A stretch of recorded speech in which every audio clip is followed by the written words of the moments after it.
Ready? Good morning, everyone. The Delaware County Commissioner meeting for January 22nd, 2024 is now in session. Would you stand and join me in the Pledge of Allegiance? I pledge allegiance to the flag of the United States of America and to the republic for which it stands, one nation, under God, indivisible, with liberty and justice for all.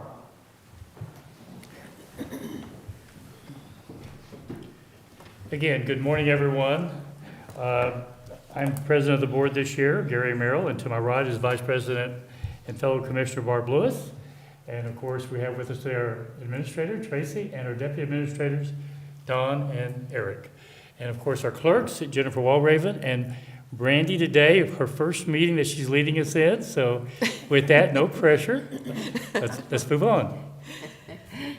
Item number 1, resolution number 24-47. In the matter of approving the electronic record of the proceedings from regular meeting held January 18th, 2024. So move. Motion, second. Motion made and seconded. Discussion? Vote?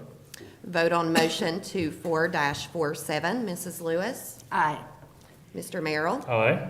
And Mr. Benton is absent today. Item number 2 is public comment. We have no public comment today, so we'll move to item number 3, resolution number 24-48. In the matter of approving purchase orders, then and now certificates and payment of warrants in batch numbers CMAPR 0119, memo transfers in batch numbers MTAPR 0119, and procurement card payments in batch number PCAPR 0119. So move. Second. Discussion? Vote? Vote on motion 24-48. Mr. Merrill? Aye. Mrs. Lewis? Aye. Item number 4, resolution number 24-49, resolution of necessity for purchase or lease of motor vehicles for the use of the Delaware County Veterans Services Commission. So move. Second. Discussion? Good morning, Commissioners. Brian Gallagher, Director of the Delaware County Veterans Service Office.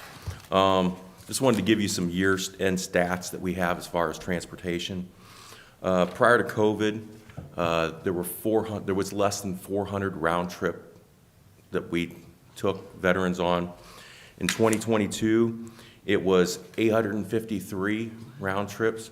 Now, we did 680. Delco Transit did the other, close to 200. And then in 2023, there were 1,544 trips, of which we did 1,061, and Delco Transit did 483.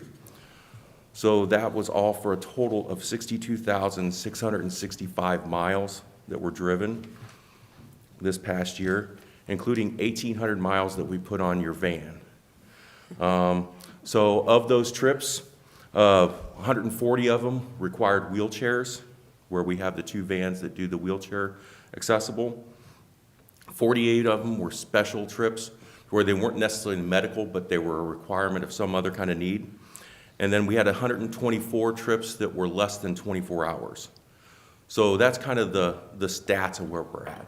So with the van that we're getting, and one of them's replacing the silver van out there that's older, and then another one is replacing the cruiser. So these are replacements. However, I wanted to make sure that you understood that if things continue the way they have been, then we'll have to continue to increase. I don't know where we're at in a plateau. I don't know what 2024 numbers are going to be. And we'll do this in the most, fiscally conservative means that we can. Because last year we spent $43,000 with Delco Transit. What we have Delco Transit do are the local routes. If they were to do the routes that we do, we're about 2/3 of the cost of Delco Transit. Nothing against Delco Transit. They provided excellent service. It's just when you're comparing apples to apples between what it costs for us to do it, because we have part-time, permanent, part-time intermittent drivers, and then what we can get vehicles for, and then the cost of gas and everything. We're about 2/3 of the cost of Delco Transit. So we utilize them because it doesn't make sense for us to grow, a fleet large whenever we can have them do the local stuff. So, we look at the best way to utilize our resources. Now, the other thing that will happen, hopefully within the next year and a half, that will decrease costs, is the VA is building a small, it's called community-based outreach center, where 3637 next to Kohl's is. So they're in contract with a location there to where they're supposed to be what's called a CBOC, Community-Based Outreach Center, that will be there similar to the one that's in Marion. So when that comes online, the cost that we have with transporting veterans down to, Chalmers VA Center, or down to OSU, or down to Riverside, or whatever they're doing, should decrease, because we should have more going locally here into the city of Delaware. They're moving at the speed of the federal government. So we've been told, a year and a half. I don't believe that. But that's where we're at on everything transportation. Okay, any comments or questions? Sure. I mean, that's a great report. The numbers of people, the vets that you're helping, that's just great. Most are medically related? Yeah. So if you look at the numbers, out of the 1,544, there were 48 that were not medical. Okay. So, roughly Yeah. 1,500 medical appointments is what we do. Yeah. That's by law, that's what we're supposed to be doing, is the medical appointments. Okay. And boy, just so important. I'm just so glad that we can do this. In the news about the vets community medical center. I mean, that's great news. My gosh. Right. Good. I know we've talked about that. It's been needed for a long time, right? Oh, yeah, for a while. No, thank you. Great report. I'm just so happy we can help. And Brian, you and I spoke on Friday. I really Right. appreciate the thoroughness of your report. I'm always concerned about vehicles, Right, as everybody understand, sir. knows, and that was the purpose of our call. It's my understanding that the two vehicles are both in the lease program, and it's just a matter of replacing them. My only observation on a third vehicle, there's a tipping point where it becomes efficient. If there's 2 or 3 or 4, or whatever that number is, that doesn't make it efficient to pick up a third vehicle, and you understand that. Right. Especially with looking into the future as far as what's going to happen with that CBOC. Yeah, and that's my next point. With them being close, or when that opens, it should shorten the trips and make Yes, vehicles sir. more readily available. So being a good steward of taxpayers' dollars, which I know you will be, and veterans by nature are, I just ask you to keep that in mind Yes, as we sir. move forward. Okay. With that, I call for the vote. Vote on motion 24-49, Mr. Merrill. Aye. Mrs. Lewis. Aye. Thank you. Thank you. Item number 5, resolution number 24-50, in the matter of approving a professional services agreement with LJB Inc. for general engineering services, 2023-1. So move. Second, discussion. Yes, good morning, Commissioners. Lee Bodnar with the Engineers Office. For your consideration, this professional agreement will retain LJB Inc. to supply engineering and design services for use on projects as needed. This allows us to respond quickly to development needs as they arise. They were selected through the qualifications procedure and process, and we would recommend your approval. Questions or comments? Call for the vote.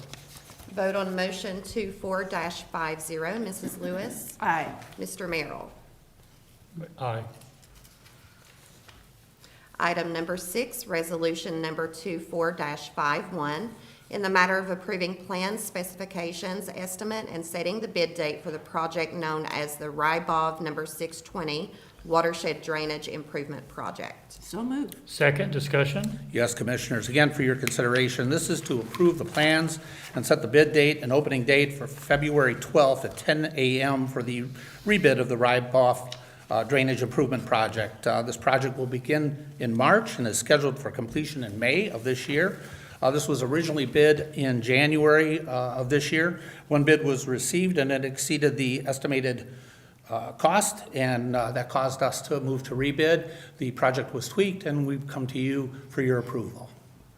Questions or comments? Vote. Vote on motion 24-51, Mr. Merrill. Aye. Mrs. Lewis. Aye.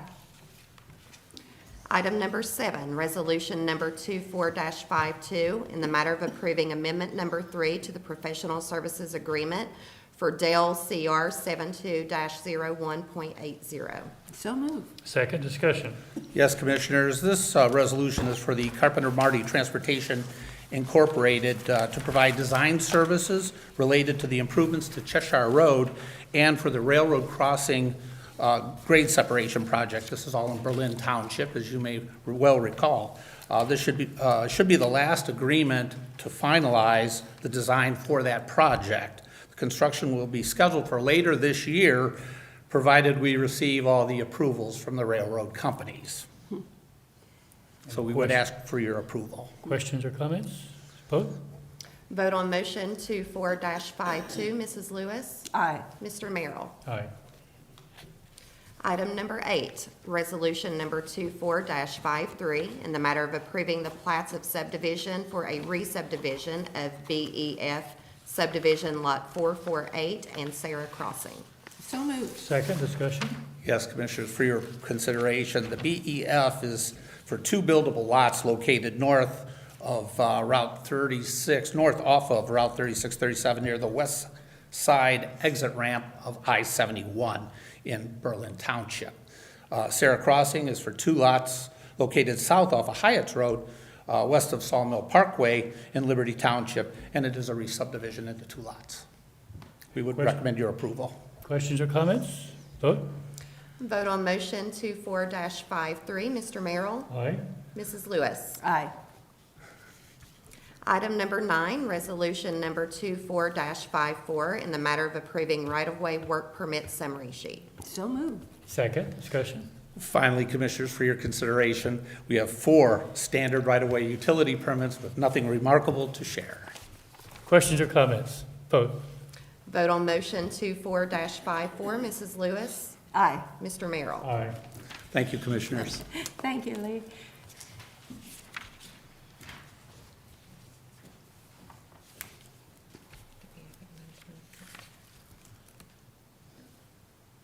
Item number 10, resolution number 24-55, in the matter of confirming the rates for ambulance transport and emergency medical services cost recovery for Delaware County EMS. So moved. Second discussion.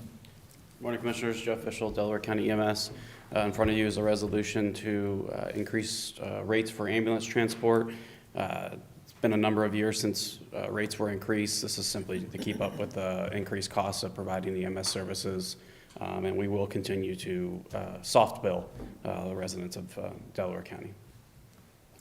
And just don't soft billing, it's only, these claims are made to the insurance companies, and these are the rates that could be submitted, is that? Correct, yeah. For clarification purposes, nobody's being sent to collections to go after their billing rates. Other questions or comments? Vote. Vote on motion 24-55, Mrs. Lewis. Aye. Mr. Merrill. Aye. Thank you. Thank you. Thank you. And that brings us to item number 11, administrator reports. Nothing for me today. Nothing for me either. Well, then I'm sure Eric has something, so we don't go over 3. I can talk about the Lions winning yesterday. Okay, Commissioner Lewis. Oh, let's see. Gosh. Just like to thank our engineers for the snow removal and all of our staff too, who came in on Friday and worked through the snow, and our first responders and everyone else. Thank you.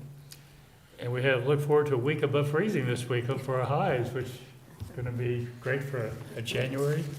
And I don't really have anything other than we had our Zoom call with CCAO.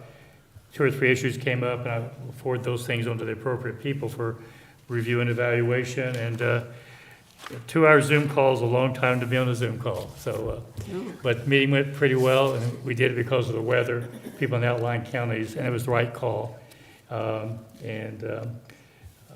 We actually accomplished quite a bit in those 2 hours, despite what I consider some of the shortcomings of Zoom call. With that, I believe we have a need for executive session. Yes, item number 13 is resolution number 24-56 in the matter of adjourning into executive session for consideration of appointment of a public employee or public official. So moved. Second, discussion, vote. Vote on motion 24-56. Mr. Merrill? Aye. Mrs. Lewis? Aye. With that, we're now in executive session.